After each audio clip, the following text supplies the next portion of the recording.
Às vezes, 1000 instrumentos estridentes unem em meus ouvidos. Às vezes, vozes, mesmo tendo acordado de um longo sono, fazem-me dormir de novo. E em sonhos, nuvens parecem abrir-se, exibindo riquezas prestes a cair sobre mim. Que quando acordo, choro para voltar a sonhar. E eu, como sou um punk, muito honesto, se o nosso destino for funesto e das justas vaias não escaparmos, refaremos tudo até melhorarmos. A todos um fim de noite ditoso. Aplaudam-nos se formos amigos. Se não, tirem satisfações comigo. Cansado de tudo, invoco a paz da morte. Cansa-me o valor ver fadado a mendigar, que a oca nulidade em luxo refocila, que a pura lealdade é vilmente traída, a virgínea virtude entregue à corrupção. De modo vergonhoso, as honras repartidas, sem razão difamada a própria perfeição. Que o poder claudicante o mérito mutila, ou pela autoridade é a arte emudecida. Que a tolice se gabe e ao talento se impõe. Que a simples boa-fé de simplória é chamada. E ver que o bom cativo é do mal servidor. Fatigado de tudo, eu tudo deixaria, se não fosse o morrer deixar só o meu amor. William Shakespeare, soneto 66. Sou um judeu. Um judeu não possui olhos, não possui mãos, órgãos, dimensões, sentidos, afeições, paixões. Não é alimentado pelos mesmos alimentos, ferido com as mesmas armas, sujeito às mesmas doenças, curado pelos mesmos meios, aquecido e esfriado pelo mesmo verão e pelo mesmo inverno que um cristão? Se nos picais, não sangramos? Se nos fazeis cócegas, não rimos? Se nos envenenais, não morremos? E se vós nos ultrajais, não nos vingamos? Somos tidos como maus cidadãos, os patrícios como bons. Se eles nos cedessem apenas o que para eles é sobra, enquanto está saudável, poderíamos julgar que nos aliviavam por humanidade. Mas nós somos importantes para eles.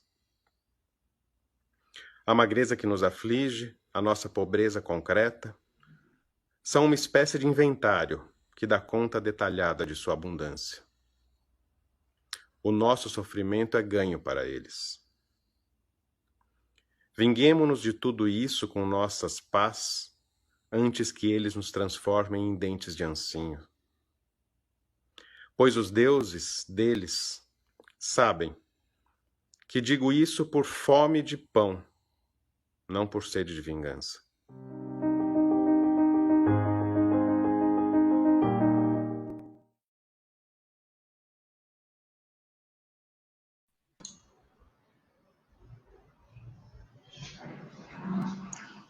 Oi, gente, tudo bem? Boa tarde. Como vocês estão? Tarde. Boa tarde. Tudo Boa beleza? tarde. Tudo ótimo. Bom, gente, então a gente está aqui com a Tiane Lavrador, da 2ml, com a Júlia Mariano, da 2ml, com o Fernando Yamamoto, da Klaus de Shakespeare, que é uma companhia incrível do Rio Grande do Norte. Estou encontrando ele 10 anos depois, que a última vez também foi gravando, né? Sempre direto no estúdio, né, Fernando? Fez E 10 o Eduardo Moreira, do Grupo Galpão. 10 anos, 10 anos. Fez 10 Muito anos engraçado ver esses trabalhos 10 anos depois, né?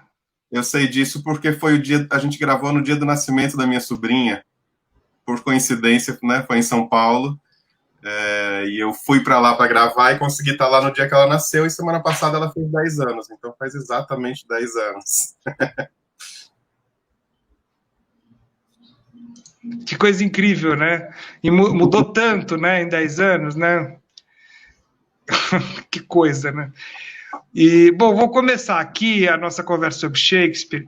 E a ideia é a seguinte: deixa eu começar com o Eduardo. Eduardo, deixa eu fazer a pergunta que é a mais óbvia possível, mas essa live não vai passar sem ela, não tem como. Quando vocês montam no Galpão Romeu e Julieta, né? Que é um momento de muita visibilidade para o Galpão, ao mesmo tempo é uma mudança total no grupo, né, no teatro, como encenar Shakespeare, que vocês meio que surpreendem todo mundo com o impacto daquela peça, né? Talvez a mais famosa das peças de Shakespeare. Então, queria pedir para você contar um pouco sobre essa peça, sabe?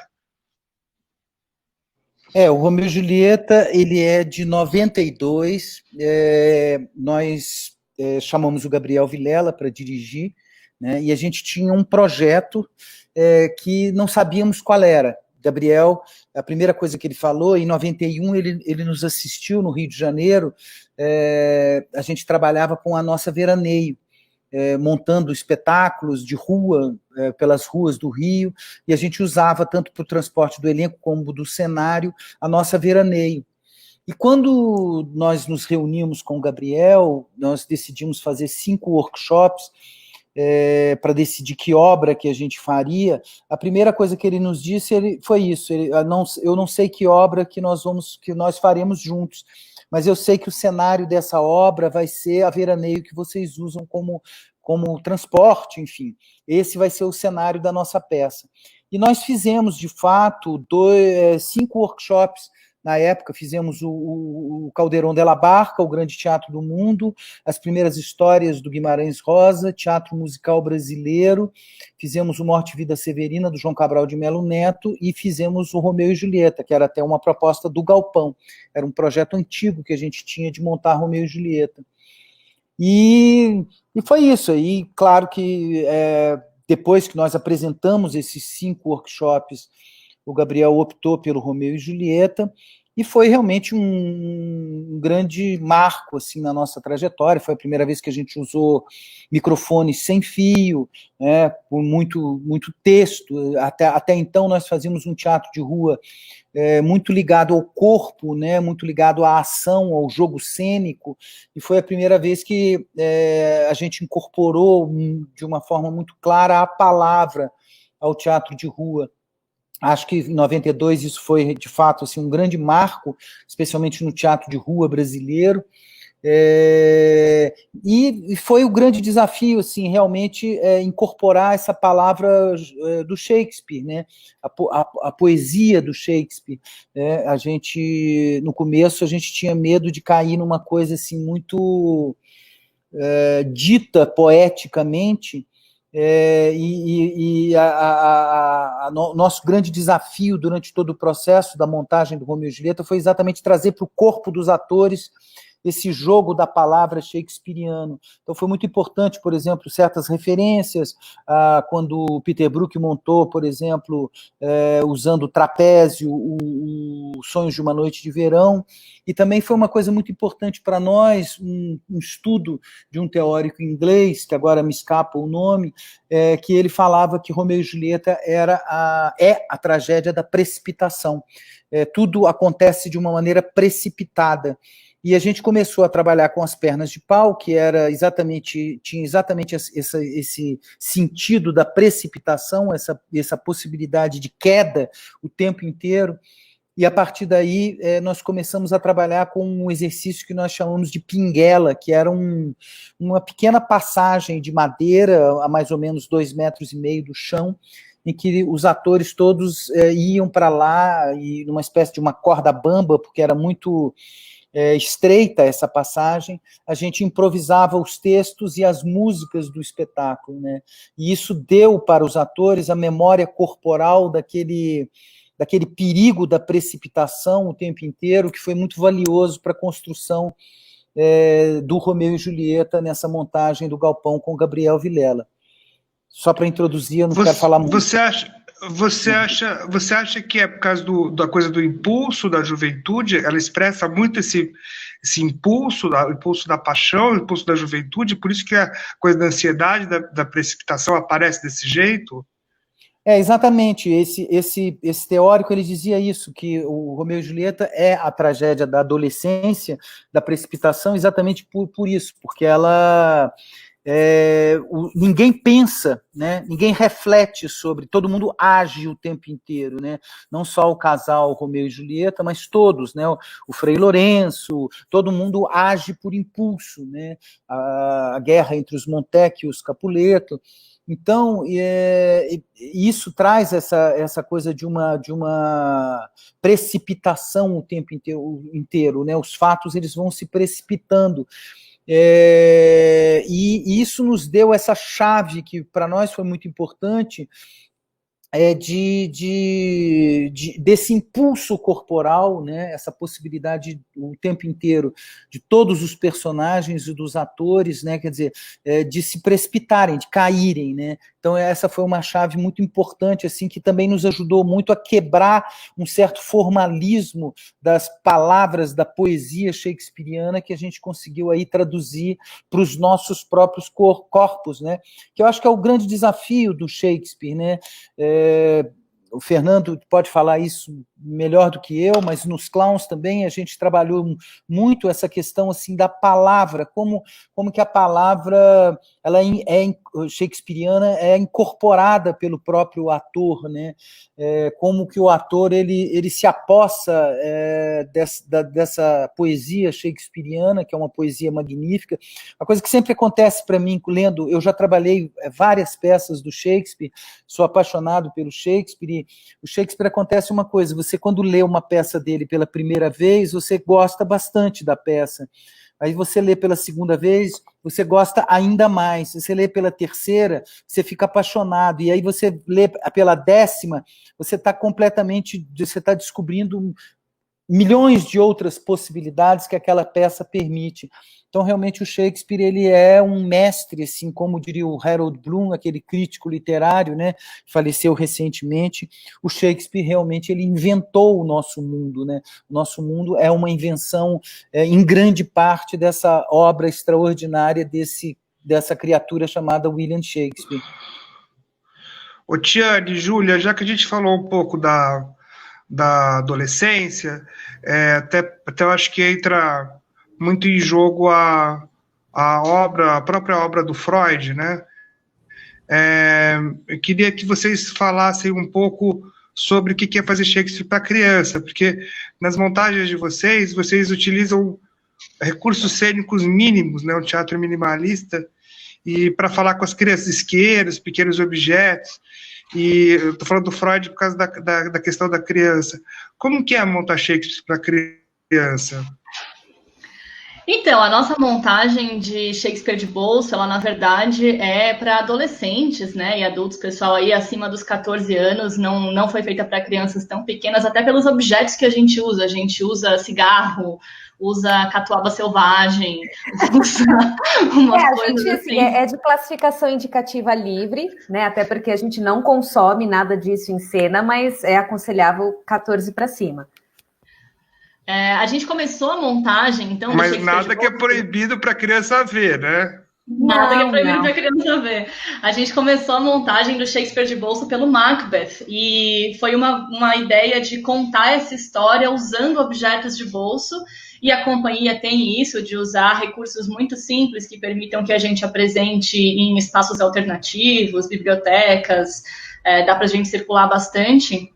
E no começo a gente saiu experimentando com o que tinha, né? Assim, umas coisas que hoje a gente olha e acha que não tinha muito a ver. Mas aí a gente fez uma relação, eventualmente, da sede de Macbeth pelo poder com os objetos de vício. Então a gente começou a ir atrás de coisas que são vício. Então era açúcar, era dinheiro, era cigarro.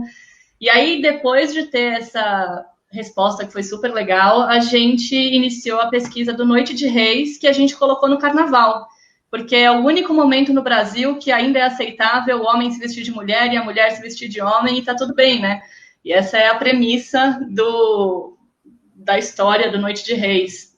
A gente tem A Viola, que se disfarça de cesário para conseguir um emprego, mas a gente tem que lembrar que naquela época mulheres não podiam estar no palco. Então, era um homem, um ator, vestido de mulher, vestido de homem.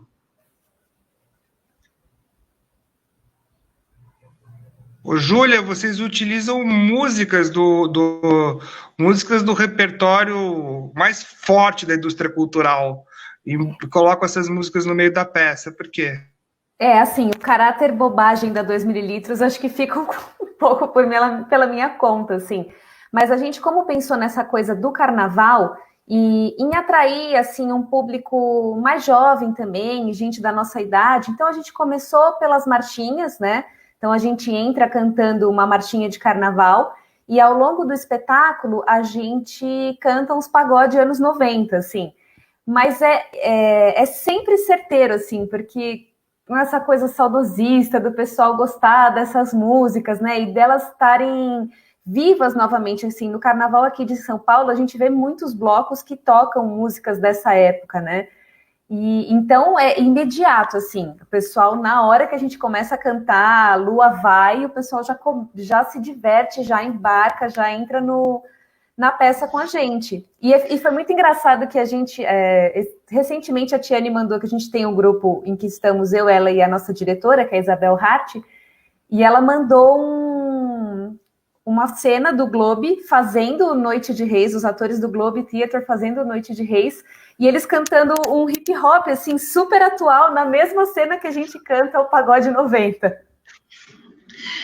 Tem uma pesquisa que diz que Shakespeare usava a letra de música pop da época para dar o tom da cena. Então é como se, sei lá, se o Romeu chegasse para Rosalinda na hora que ele vai terminar com ela para falar, cara, conheci a Julieta e tô na dela, como se ele falasse, olha, Rosalinda, eu sou 99% anjo perfeito, mas aquele 1% é vagabundo. Então eu tô indo lá com a Julieta. Então foi dessa pesquisa também de como ele usava a música pop que a gente roubou os pagodão para colocar na nossa peça. Ô, Fernando, deixa eu te fazer, eu não sei se pode repetir uma pergunta que foi feita há 10 anos agora, mas eu acho que ela é importante, assim, porque tem uma questão que é uma pergunta que ela passa pelo nome do grupo, mas ela passa sobre essa discussão, que é uma discussão mais complexa, que batiza o grupo de vocês, né? Que é grupo de Klaus, tem um monte, né? Mas é sobre esse rompimento, porque tem muito essa coisa do agora estou maduro, agora vou fazer o meu Hamlet, né, o do ator, né, e tal. E vocês, o grupo, ele trabalha com o sentido contrário. Então, acho que é legal você contar a história do Manuel Bandeira e do nome do grupo, porque é a busca desse Shakespeare popular, né, a busca desse elemento, né. Eu acho, assim, é legal, logicamente que o que eu vou falar não tem a ver com a experiência da Tiane e da Júlia, porque no caso das duas, elas fazem um teatro super legal e uma relação muito legal, mas de alguma forma essa relação com o popular, acho que, né, é inevitável remeter um pouco à origem do grupo, assim, porque a gente surgiu numa escola de segundo grau, né, no último ano do terceiro ano do segundo grau, com um professor de literatura que resolveu montar uma peça como um suporte para os alunos para o vestibular, né? Então era uma brincadeirona de fazer teatro ali, juntou um pessoal mais próximo dele e tal, e a gente fez essa farra ali que tinha esse pano de fundo pedagógico e tal.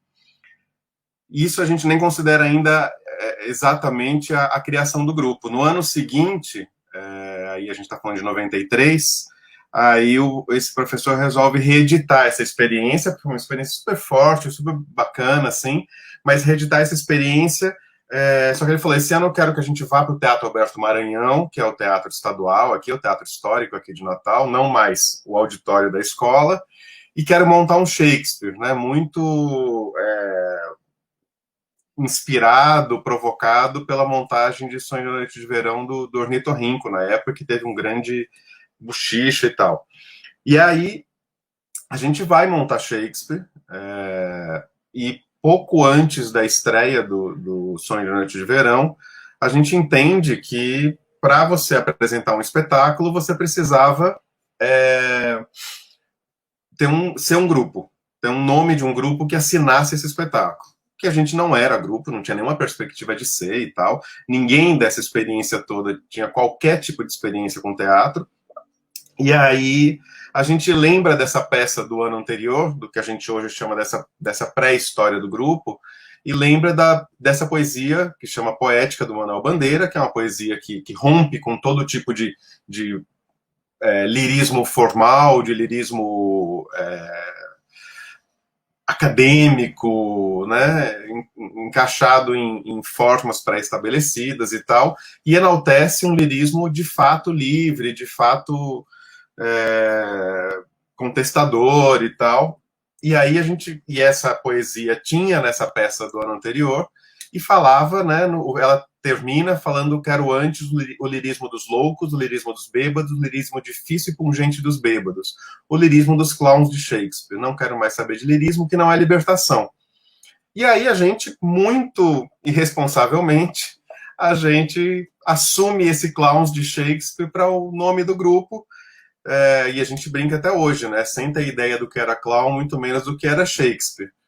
E só o que acontece com o tempo é que a gente... E aí essa primeira experiência do Sonho de Verão é um super escracho, assim, com a obra do Shakespeare. A gente brinca que ninguém sabe exatamente onde estão, né, os restos mortais do Shakespeare, porque ele foi enterrado em vala comum. A gente brinca que se naquele dia da apresentação, lá em Stratford-upon-Avon, procurassem um pedaço de terra tremendo, eram os restos mortais dele lá com o que a gente estava fazendo com a obra dele.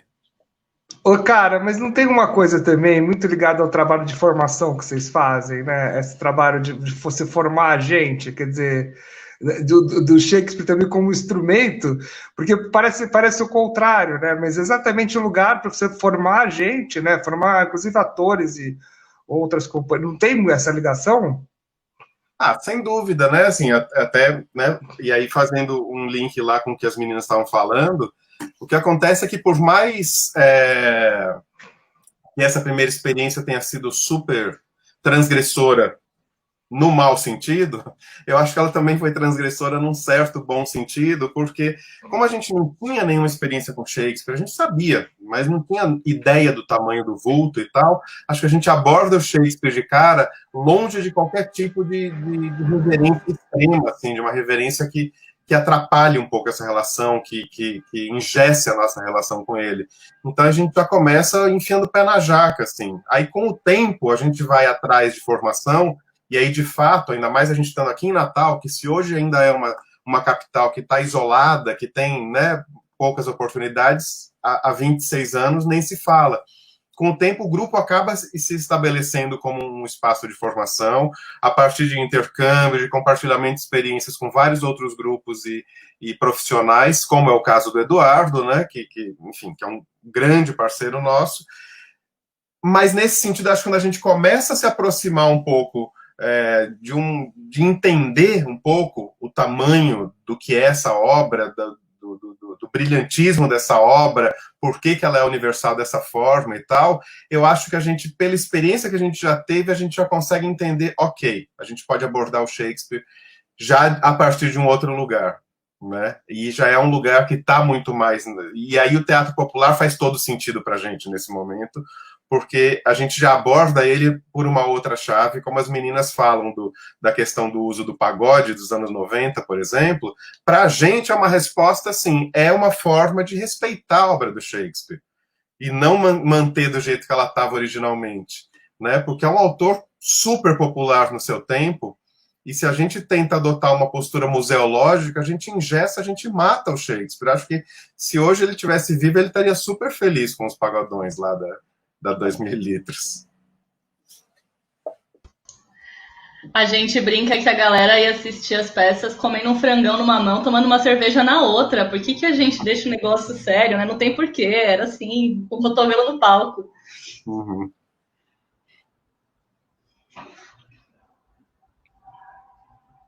Ô, Eduardo, eu queria que você falasse dessa última peça de vocês, que não é Shakespeare, mas ela dá uma costura que é muito impressionante, que a peça é praticamente uma serenata, né? A costura é toda musical. e aí você dá esses elementos que você vê esse tipo de trabalho, de uma quase quase o público ele tá dentro do palco de um jeito exatamente desse jeito, né? Desses elementos, o cara tá dentro da peça, né? Você não consegue se separar da peça em nenhum momento. Como você... Eu acho que a música tem essa característica, né? Assim, eu acho, por exemplo, a música entrou na nossa vida, assim, né? Nós somos atores que usamos a música, não somos músicos.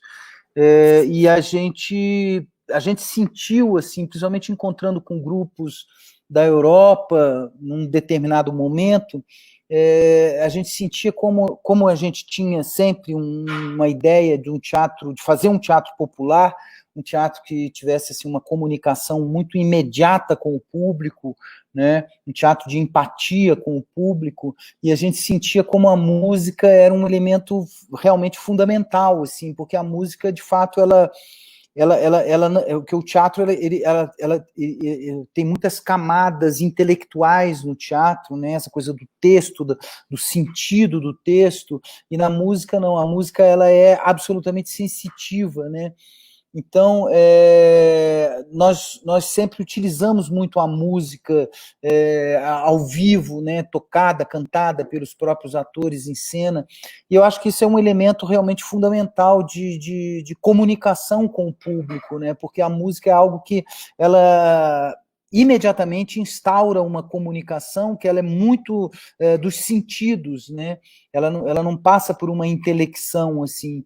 Então, eu acho que é sempre um elemento muito forte, assim, de comunicação com o público, traz sempre muito público, né?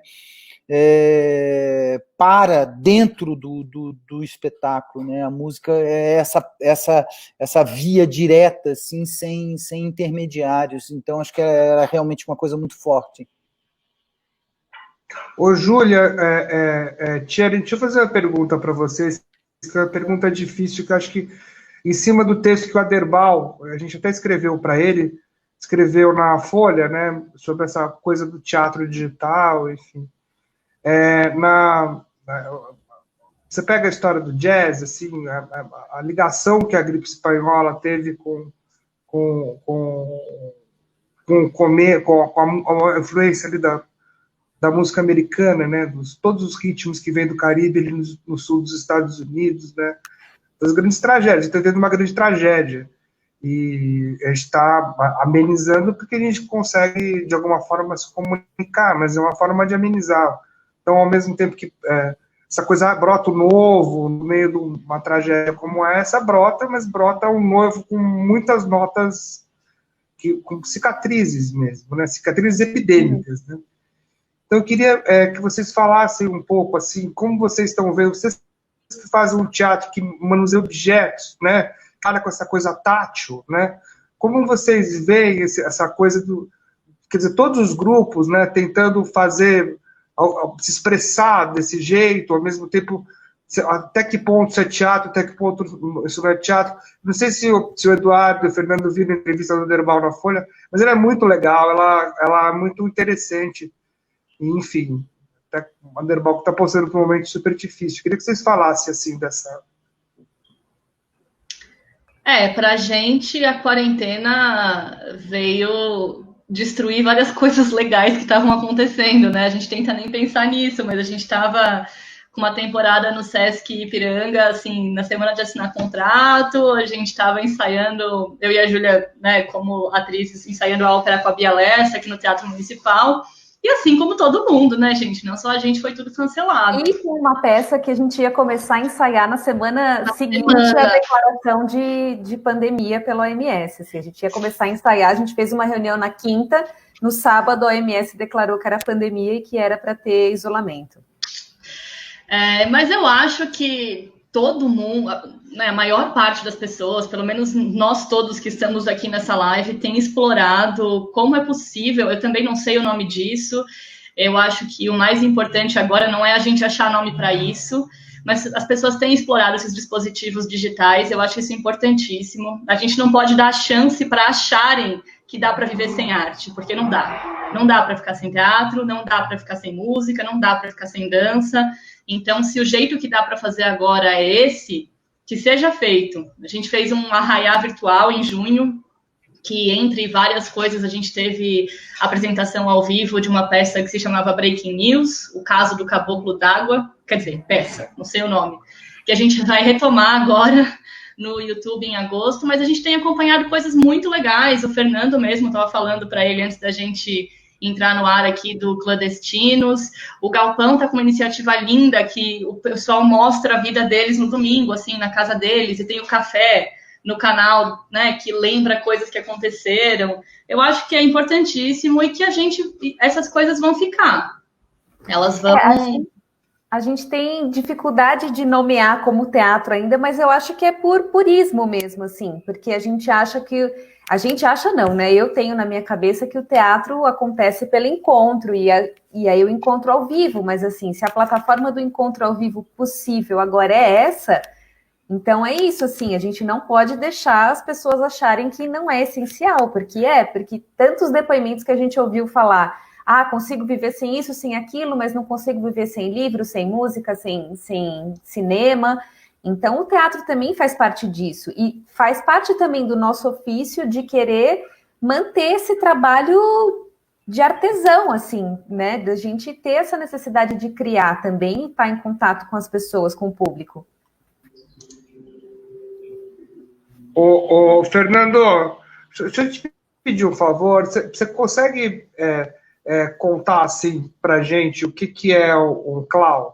Eu queria que você trabalhasse um pouco, porque é uma coisa que parece fácil de entender, mas eu acho que é legal numa live como essa você explicar esses limites do risível, essas coisas, ou do grotesco, o que é um clown, como vocês veem, vocês pesquisam isso, o que é essa coisa? Então, assim, acho que se a gente for em relação ao termo em si,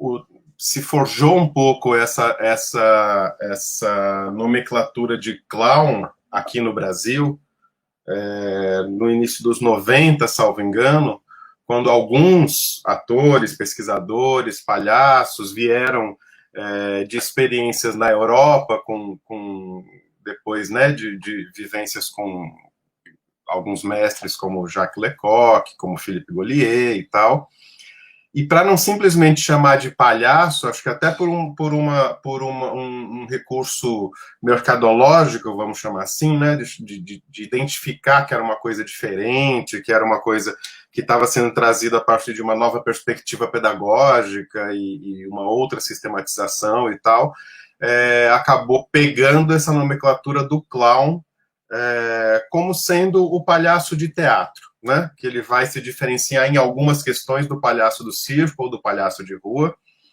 mas acho que, assim, efetivamente, de fato, a gente está tratando da mesma coisa, né? Que é que o palhaço ou o clown, ele é essa representação, a Adelvane Neia, que é a nossa mestra de palhaço, ela costuma falar que o palhaço é a pérola de cada um da gente. Então ele é, de alguma forma, uma sublimação de todas as coisas que a gente tem de melhor e de pior, né? Então o palhaço, ele é sempre o que está errado, ele é sempre o que veste a roupa ou um pouco maior ou um pouco menor do que a justa, do que a que deveria ser. Ele é o que tropeça.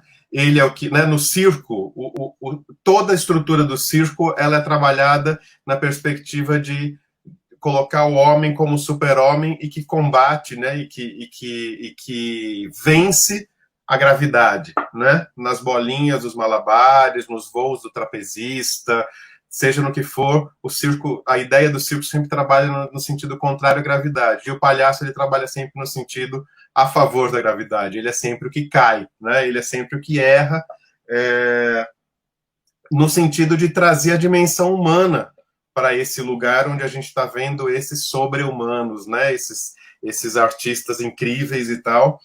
E porque de alguma forma, e o palhaço acaba, ao invés de se eu ando na rua e tropeço, a primeira coisa que eu faço é tentar imediatamente restabelecer meu equilíbrio e perceber se alguém em volta notou ou não, esperando que esteja tudo bem, que ninguém tenha visto. O palhaço faz o contrário, né? Ele explora isso, ele amplia isso e ele ri disso, ele ri de si mesmo. A beleza do palhaço é quando a gente está rindo dele, na verdade a gente está rindo de nós mesmos, porque todos nós usamos algum dia uma roupa curta ou grande demais, todos nós tropeçamos, todos nós esbarramos, todos nós fazemos isso o tempo inteiro. Especificamente nessa relação do clown e tal, que o nosso nome nem vem, inclusive, por causa dessa linhagem, né? Mas ele tem a ver com um desenvolvimento, uma sistematização técnica para tentar trabalhar a partir de uma perspectiva pedagógica o que o artista do circo tem sem precisar pensar, porque desde criança ele está lá trabalhando como barreira, depois indo para as outras coisas, até que um dia ele chega nesse lugar desse lugar mais completo do circo, que é o lugar do palhaço, né? Mas eu acho que nada mais é do que uma tentativa de, dentro do lugar da arte, do teatro, de encontrar recursos técnicos para reproduzir um pouco a lógica, essa forma subversiva de olhar o mundo, essa forma do avesso de olhar o mundo, sem que eu precise necessariamente, sem que a única forma possível seja eu nascer dentro de um circo, né? E você acha que essa coisa do erro, né, de você... A coisa, o encantamento é esse, né? Você trabalhar com a possibilidade de errar, né? É aí que vem a humanidade. Né? Exatamente, porque acho que não tem nada mais humano do que a nossa falibilidade, né? Assim, a gente vai errar. Isso é a única certeza que a gente tem, é que a gente vai errar. E a gente tenta sempre ser o oposto disso, né? A gente sempre tenta ser o que não erra, o que não falha, né? O perfeito. Eduardo, deixa eu te fazer uma pergunta que é a seguinte: eu queria que você entrasse nesse debate aí que o Aderbal colocou na Folha sobre essa questão do teatro, falando que a Tiana e a Júlia aí comentaram sobre essas experiências que estão fazendo aos domingos, né? Essa coisa que está tão legal, né? E essa coisa, até onde vai a caixa preta, né? Ela entra na tela. Não, eu também concordo, né, com o que as meninas falaram, que eu acho também, assim, primeiro, é o que é possível fazer nesse momento, né, eu acho que o fundamental é exatamente isso, dizer que a arte é um lugar absolutamente fundamental para o ser humano, quer dizer, não só para nós enquanto criadores, mas também e principalmente para o público, como pessoas que, né, consomem arte. Então, esse lugar, essa necessidade, esse lugar necessário da arte, ele precisa ser sempre reafirmado, e é o que a gente está fazendo nesse momento, né? Eu acho, por exemplo, nós vivemos uma experiência muito interessante, que vai ser lançado, inclusive agora como filme, né? Que nós estávamos num momento de estreia de um espetáculo novo, que era o Quer Ver Escuta, que era um mergulho na poesia contemporânea brasileira, de autores vivos, né? E a gente ia estrear no dia 3 de abril em Curitiba, no Festival de Curitiba, e depois iria fazer uma temporada em São Paulo, no Sesc Santo Amaro, que tinha já temporada também prevista para Belo Horizonte, enfim. Rio, enfim, mas e a gente tentou por um período, quase um mês, dar sequência ao processo dos ensaios. Nós usamos a plataforma do Zoom, né, para tentar seguir com os nossos ensaios. E esse documentário que vai ser lançado agora no começo de agosto, Éramos em Bando, mostra exatamente a nossa tentativa um tanto desesperada, né, de manter um ensaio entre 7 atores, 2 diretores e um músico na plataforma do Zoom. E disso surgiu um material que é muito interessante, assim, um documento muito vivo, muito interessante desse desespero que acho que todos nós estamos vivendo, né, que que, claro, que nos coloca muitas dificuldades, muitas deficiências, mas é desafiador também, né? Então, eu acho que, nesse sentido, nós, enquanto artistas, de certa maneira, obrigatoriamente, estamos nos recriando também, né? Nos reinventando, num certo sentido. Eu acho, às vezes, a palavra um pouco gasta, assim, um pouco clichê, né, essa coisa da reinvenção, mas, de fato, é uma tentativa de reinvenção, né? Num mecanismo que eu acho que a gente, de fato, não domina, né, e que a gente está apanhando bastante, né, mas eu acho que, claro, ele vai transformar em alguma coisa a arte que nós fazemos. Obviamente que, para mim, é muito claro que o teatro, enquanto essa arte absolutamente presencial do aqui, do agora, ele é, de fato, insubstituível. Eu acho que é uma instância absolutamente fundamental do ser humano, esse encontro coletivo que o teatro permite, na presença, no aqui e no agora, é algo insubstituível, e eu espero que a humanidade ele volte para essa instância de encontro, de representação, o mais rápido possível, porque eu acho que é uma instância profunda, um lugar onde a sociedade, né, não é à toa que o teatro nasce enquanto fenômeno social expressivo na Grécia, né, esse lugar assim onde a ágora grega, né, vai trazer os seus problemas, as suas discussões, né, para construir uma sociedade, uma democracia. Então, eu acho que o teatro é um lugar privilegiado para que aconteça esse tipo de coisa, né?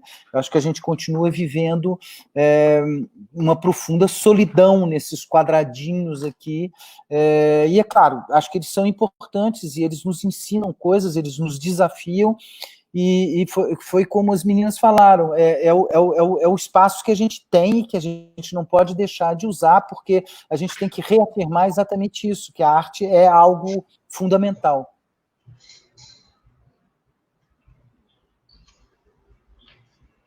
Eu vou fazer a última rodada para os três, mas antes eu queria perguntar para a Tiane e para a Júlia o seguinte, as peças, o jeito que vocês ensinam é reverente, busca chegar, tem tudo isso, mas são peças que discutem o poder, né? Estão discutindo o poder.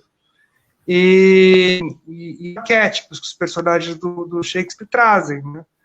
Porque acho que é um pouco isso que o Eduardo falou. Você vai lendo uma, duas, três, quando você lê tal, você começa a ver o personagem de uma outra forma, né? É vício, é droga. A gente vai queria que vocês falassem sobre essa coisa sobre o poder. Como vocês veem o retrato do poder, né? Porque não é um retrato também, é quase acho que a palavra é psicanalítico mesmo, uma busca psicanalítica pelo o que movimenta as pessoas atrás do poder. Teve até um projeto que a gente tinha de Shakespeare há um tempo atrás, que a gente acabou engavetando, que era um Shakespeare mais voltado para crianças, que a gente começou a trabalhar com a Isabel, que é a diretora do Shakespeare de bolso, e aí a gente estava fazendo um estudo da tempestade, e aí a gente foi fazendo uma análise de assuntos cena a cena, e ela falava assim, mas qual que é o assunto dessa cena para você? E para mim sempre era assim, não, é poder, é poder, é poder. Ela, meu, você está viciada nisso. Mas eu falo, mas essa relação do poder aparece o tempo todo, assim, em todas as peças, mesmo nas comédias, assim, né? A gente tem no Shakespeare de bolso tanto o Macbeth quanto o Noite de Reis, e mesmo no Noite de Reis é assim, um tá enganando o outro porque quer mostrar essa relação de poder, seja para se sentir um maioral, seja para tirar uma onda com a cara da pessoa, seja para ridicularizar, mas e como isso, assim, a gente às vezes até brinca, fala assim, a gente não sabe se os textos são atuais ou se é a humanidade que está estagnada nesse pensamento, assim, né? Tem também um caráter histórico da época, né? O Shakespeare, na época dele, ele se consolidou muito como dramaturgo, o trabalho dele se consolida com os Henriques, quando ele faz a série toda que cobre a Guerra das Rosas. Então, a gente, principalmente no Brasil, porque é muito mais distante da gente a gente falar das peças históricas, porque é uma história né, que não é sobre Pedro Álvares Cabral invadindo o Brasil, mas foi assim que ele se consolidou na época dele. Por mais que hoje as tragédias e as comédias sejam o que mais interessa. Então não tem como, porque esse era o assunto da época, era isso que o cara estava vivendo.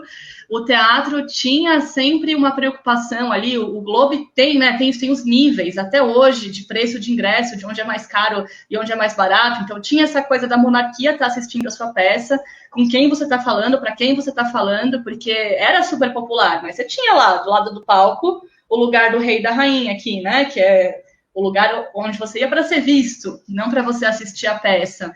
Então eu acho que a gente considera isso está presente em quase todas as peças, assim, ou a gente pode encontrar isso em todas as peças, porque é uma coisa muito característica da época.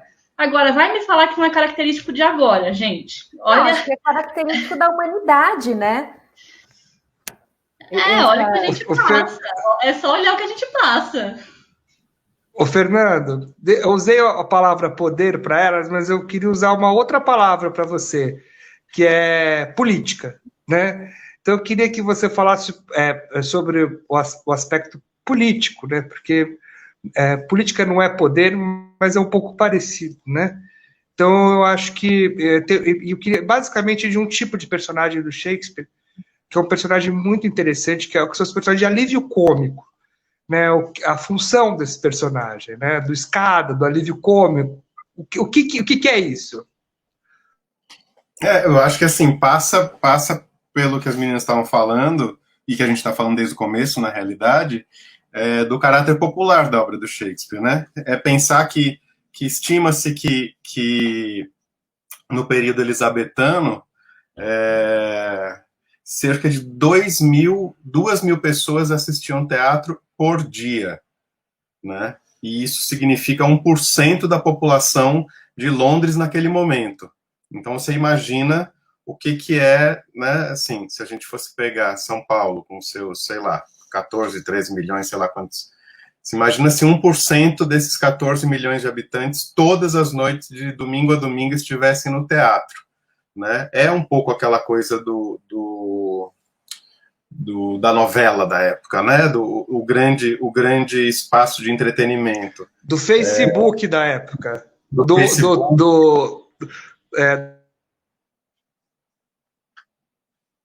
Das lives agora, no caso, né? Desse momento que a gente está, eram as lives da época.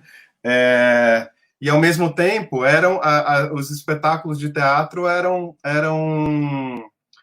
tinham a concorrência, às vezes nas mesmas arenas, ou tinha concorrência com rinhas de animais, com execuções públicas. Então a gente tem que entender o lugar de discussão que a gente está falando. Não é essa nossa ideia elitizada do teatro, que é esse lugar que vai só aquela parcela da população, muito bem vestida, e vai para aquele lugar fechado, protegido e tal. É uma outra dinâmica. E nesse aspecto, Shakespeare se mostra de fato, esse homem à frente do seu tempo, esse cara que aponta questões. Se ele aponta tantas questões até hoje, quase 500 anos depois que ele escreveu essas coisas, imagino o que isso não significava para discutir a Inglaterra daquele momento. Seja quando, por exemplo, ele vai relatar a história da Inglaterra alguns anos antes, seja quando ele faz as analogias disfarçadas com Verona, com as cidades, com a Dinamarca, com tudo isso, que obviamente ele está discutindo o tempo inteiro o ambiente da Inglaterra, né? E nesse sentido, acho que esse é um recurso do teatro popular dele e é um recurso do teatro popular de sempre, né? Esses núcleos cômicos, eles são fundamentais, não só por um alívio, como é um espaço também de você falar algumas coisas que numa outra dinâmica você não consegue, né? Então, seja nos bobos, seja nos personagens mais populares, não só tem esse super caráter identificatório com o público, como também tem um espaço de você falar as coisas de um outro jeito que acabam sendo mais aceitáveis e talvez você ser ainda mais crítico. Acho que o riso é um recurso muito, político e que pode ser muito ácido, né? Assim, até hoje, para falar para a gente dos clowns, essa tem sido a nossa grande busca hoje, assim, como é que a gente consegue, tendo passado alguns anos e alguns trabalhos um pouco mais distantes do universo do teatro popular, porque a gente começa a endurecer o trabalho um pouco na busca de um teatro mais político, e acho que passa um pouco tempo e a gente começa a perceber que o caminho não era esse, que a gente não precisava abandonar, muito pelo contrário, né? Que a força que o teatro popular tem dentro desse âmbito político é muito forte. Então a ideia que a gente tem buscado é exatamente isso. E como sempre, o que a gente quiser aprender na vida, a gente aprende pela obra do Shakespeare. Eduardo, o que você acha disso? Eu ia te fazer uma pergunta mais estruturada, mas eu acho que não vale a pena. Não, eu acho que é isso que, né, a Júlia, Tiane e Fernando falaram.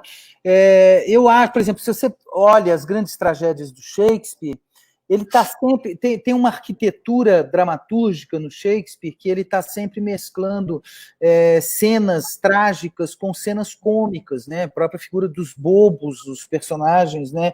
Que trazem sempre um alívio, uma ironia, uma crítica.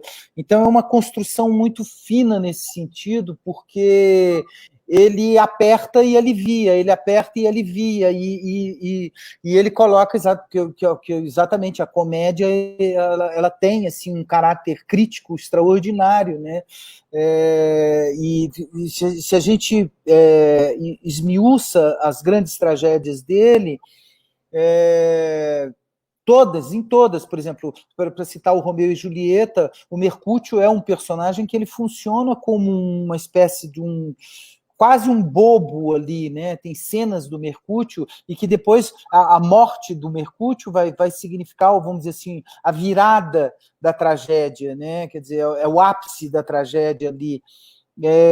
Então, é muito fino essa construção dramatúrgica dele, como ele mistura o tempo inteiro, e eu acho muito bonito, assim, quer dizer, os franceses, eles custaram a reconhecer o Shakespeare, porque os franceses sempre tinham muito aquela coisa, assim, né, de um teatro muito puro, né, quer dizer, eles têm um cara extraordinário como o Molière, assim, mas eles tinham muito aquela coisa de unidade de tempo, de espaço, né? Então achavam o Shakespeare muito impuro nesse sentido.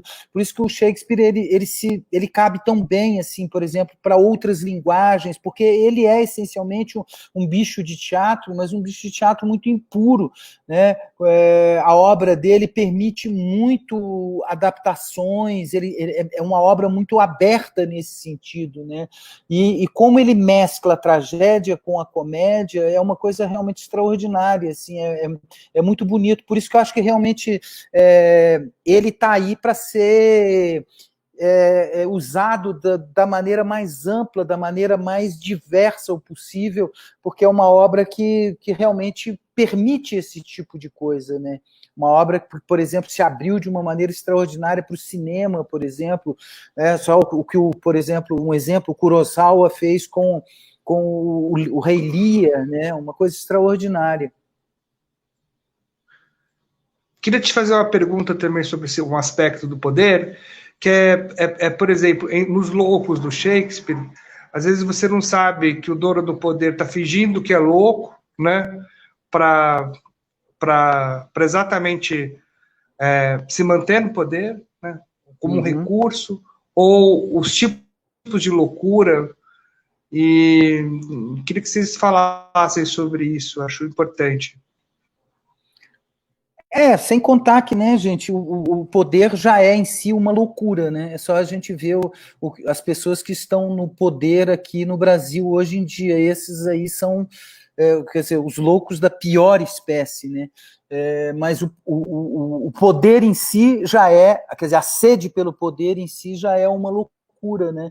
E ele retrata isso muito bem, assim, muito, quer dizer, o Lear, nesse caso, assim, a imagem mais perfeita dessa loucura do poder, né? Porque, de fato, assim, o poder é uma forma de loucura, né? Essa ânsia, essa obstinação, essa obsessão pelo poder trata-se, sem dúvida nenhuma, de uma loucura, né? Mesmo nas tragédias, nas primeiras, né, no Titus, o cara assa as pessoas e põe dentro da torta para os outros comerem. Isso é no mínimo doido. E são todos os tipos de loucura você encontra. Exatamente. Eu acho que tem uma coisa também que é o Márcio Aurélio, né, que dirige o nosso Hamlet, que é um super especialista em Hamlet e tal. O Márcio fala que o Shakespeare vivia, né, a gente tem que entender também esse momento de transição do mundo em que o Shakespeare vivia, né, da Idade Média para o Renascimento, e como todo mundo em transição é um mundo em desequilíbrio, né? O Hamlet, ele aponta isso para o Hamlet especificamente, mas acho que isso vale um pouco para toda a obra do Shakespeare, né? E ele fala, e esse mundo, o mundo está em desequilíbrio, então todos os personagens do Hamlet estão loucos. O Hamlet é a única voz de coerência, de sensatez no meio de tanto desequilíbrio, né? Então acho que de alguma forma é um tema muito presente na obra do Shakespeare por causa desse mundo em desequilíbrio, apesar de que também que mundo que não está, né? Mas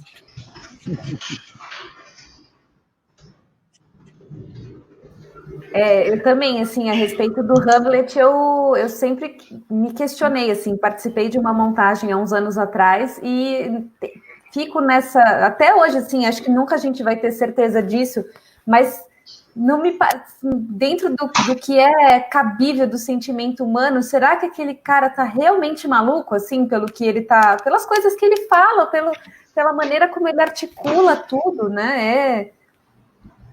É impressionante, assim. Isso que você falou agora, Fernando, faz total sentido, dele ser a voz sensata e todo o restante está em desequilíbrio, né?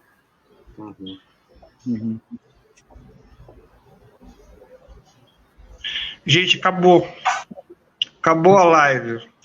A gente vai passar o vídeo e vai terminar. Puta, que pena, né? O problema de live é que ela é curtinha. E não deu nem tempo, né? O problema de live é que ela não é no boteco. Vamos passar o vídeo e vamos terminar. Obrigado.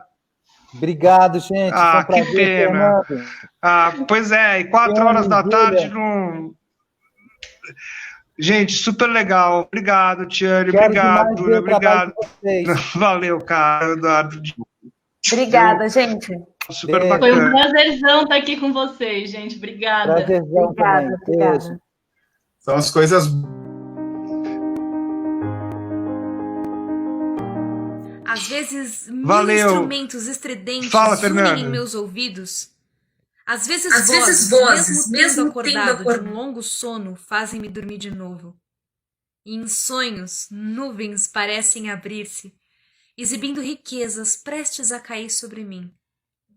Que quando acordo, choro para voltar a sonhar. E eu, como sou um punk muito honesto, se o nosso destino for funesto e das justas vaias não escaparmos, refaremos tudo até melhorarmos. A todos um fim de noite ditoso. Aplaudam-nos se formos amigos. Se não, tirem satisfações comigo. Cansado de tudo, invoco a paz da morte. Cansa-me o valor ver fadado a mendigar. Que a oca nulidade em luxo refocila. Que a pura lealdade é vilmente traída. A virgínea virtude entregue à corrupção.